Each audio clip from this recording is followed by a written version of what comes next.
ఈ రోజు మహాభారతంలోని 52వ అధ్యాయం. వృత్రాన్ని అధర్మంగా వధించిన పాపం ఇంద్రుణ్ణి దేవతల రాజు స్థానం నుంచి పరారీలోకి వెళ్లేలాగా చేసింది. ఇంద్రుడు స్థానంలో నహుషుడు దేవుళ్ళకి రాజులాగా ఉంటారు. నహుషుడు ముల్లోకాలకి రాజైన ప్రారంభంలో మంచిగా నడుచుకున్నారు. భూలోకంలో రాజుగా ఉన్నప్పుడు ఆయన తెలివితేటలు అన్నిటినీ అనుసరించి క్రమంగా చెడు మార్గం వైపు పయనించారు. దేవుళ్ళకి రాజు అవడం చేత అహంకారంతో నిండిపోయారు. ఆయన వినయాన్ని కోల్పోయి చట్ట విరుద్ధ కోరికల వైపు వెళ్లారు. నహుషుడు స్వర్గలోక సుఖాలని అనుభవిస్తా ఒక రోజు ఇంద్రదేవుడు భార్యని చూసి ఆమెపై ప్రేమను పెంచుకుంటారు. నహుషుడు చెడు ఆలోచనలతో ఇలాగా అంటారు: సచీదేవి ఎవరైతే దేవతల రాజుకి భార్యో నా దగ్గరికి ఎందుకు రాలేదు? నేను దేవతలకి రాజు కాదా? తొందరగా ఆవిడ్ని మా ఇంటికి పంపించండి. ఈ విషయం తెలుసుకున్నాక ఇంద్రుడు భార్యకి చాలా కోపం వస్తుంది. భయం మరియు బాధతో ఆవిడ బృహస్పతి దగ్గరికి వెళ్తారు. బోధకుడు,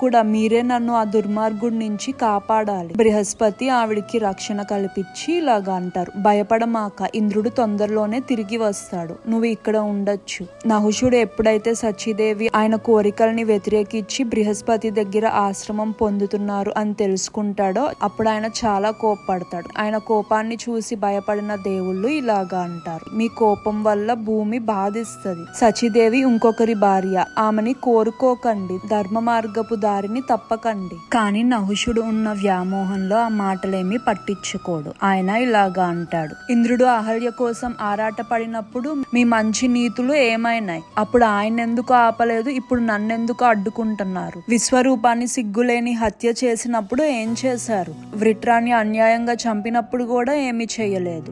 సచీదేవి కర్తవ్యం మా ఇంటికి వచ్చి నాతో ఉండడం. దేవుళ్ళందరూ బృహస్పతి దగ్గరికి వెళ్లి జరిగిందంతా చెప్తారు. సచీదేవి నహుషుడు కోరికని అంగీకరించాలి అని ప్రార్థయపడతారు. సచీదేవి ఆ మాటలకి భయంతో ఇలాగా అంటారు: దేవుడా, ఇది నేను చెయ్యలేను. ఓ బ్రాహ్మణ, మీరే నన్ను రక్షించాలి. బృహస్పతి ఆమెని సంధాయించి ఇలాగా అంటారు: నహుషుడు పతనం రాబోతుంది, భయపడమాకండి, నేను మిమ్మల్ని కాపాడుతాను. నేను మీకు తప్పించుకోవడానికి ఒక దారిని చెప్తాను, అలాగే చెయ్యండి. సమయం కోసం వేచి ఉండండి. సచీదేవి బృహస్పతి చెప్పినట్టుగానే నహుషుడు భవనానికి వెళ్తారు. నహుషుడు ఆమెని చూసిన వెంటనే గర్వం మరియు కోరికతో ఇలాగా అంటారు: భయపడమాక, ముల్లోకాలకి రాజుని నేను. నాకు భార్య అవ్వడం వల్ల ఎలాంటి పాపం రాదు. దుర్మార్గుడైన ఆ మనిషి మాటలు విన్నాక ఇంద్రరాణి భయపడతారు. కానీ మళ్ళీ తిరిగి ధైర్యం తెచ్చుకొని ఇంద్రాణి ఇలాగా అంటారు: మీరు దేవుళ్ళకి రాజు, నేను నీ దాన్ని అవ్వాలి అంటే నాకు ఒక విన్నపం. ఇంద్రుడు బ్రతికి ఉన్నారా, చనిపోయారా? ఒకవేళ బ్రతికి ఉంటే ఎక్కడ ఉన్నారు?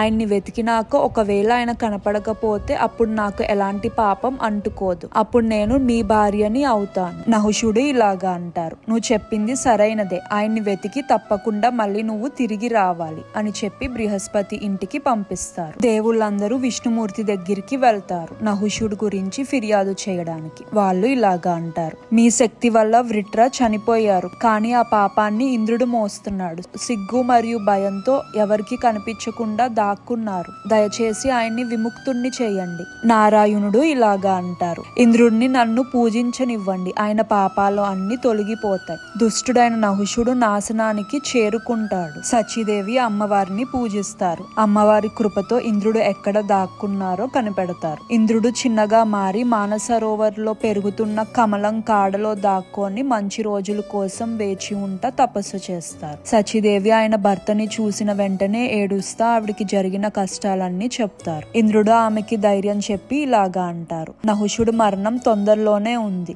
నువ్వు వెళ్లి ఆయన కోరిన దానికి అంగీకరిస్తున్నాను అని చెప్పు. మీ ఇంటికి సన్యాసులు ఆయన్ని పల్లకిలో తీసుకురావాలి అని చెప్పు.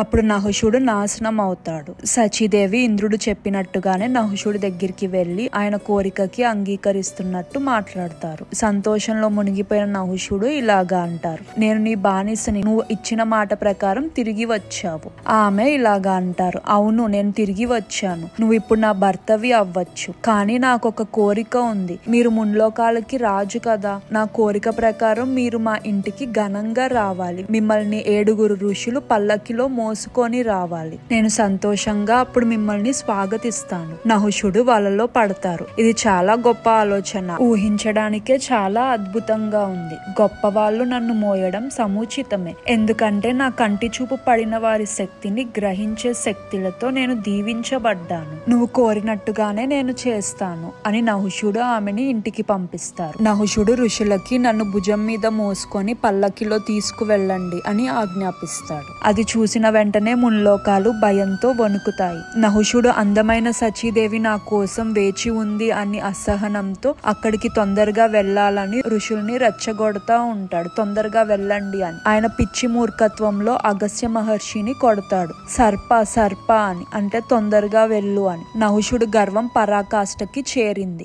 అగస్త్య ఋషి నహుషుణ్ణి శపిస్తాడు. వెంటనే నువ్వు సర్పంగా మారి భూలోకంలో బ్రతకాలి అని. ఋషి శాపంతో వెంటనే నహుషుడు కొండ చిలువుగా మారి స్వర్గలోకం నుంచి భూలోకంలో పడతారు. అడవిలో 1000 సంవత్సరాల పాటు విముక్తి కోసం వేచి ఉంటారు. ఇంద్రుడు మళ్ళీ తిరిగి రాజవుతారు. సచీదేవి బాధ ముగిస్తది. ఇంద్రుడు మరియు ఆయన భార్య పడిన కష్టాల కథ ఉపల్వాలో నివసిస్తున్న యుధిష్ఠిరుడు ద్రౌపదికి శల్య చెప్తారు. సహనం ఉన్న వాళ్ళకే విజయం లభిస్తది. ఎవరైతే శ్రేయస్సు వల్ల అహంకారిగా మారతారో వాళ్ళు నాశనానికి చేరు అవుతారు. నువ్వు నీ సోదరులు ద్రౌపది మీరు అందరూ చెప్పుకోలేని కష్టాలు పడ్డారు. తొందరలోనే మీ రాజ్యాన్ని తిరిగి పొందుతారు. దుష్టబుద్ధి కలిగిన కర్ణుడు మరియు దుర్యోధనుడు కూడా నహుషుల్లానే నాశనం అవుతారు అని శల్య చెప్తారు. మహాభారతంలో ఇంకా అనేకమైన విషయాలు మీకోసం ఉన్నాయి. తెలుసుకోవాలంటే సబ్స్క్రైబ్ చేసుకొని ఆల్ అని సెలెక్ట్ చేసుకోండి. నచ్చితే లైక్, కమెంట్ అండ్ షేర్ చేయండి. మన ఇతిహాసాన్ని అందరికీ తెలిసేలా చేద్దాం.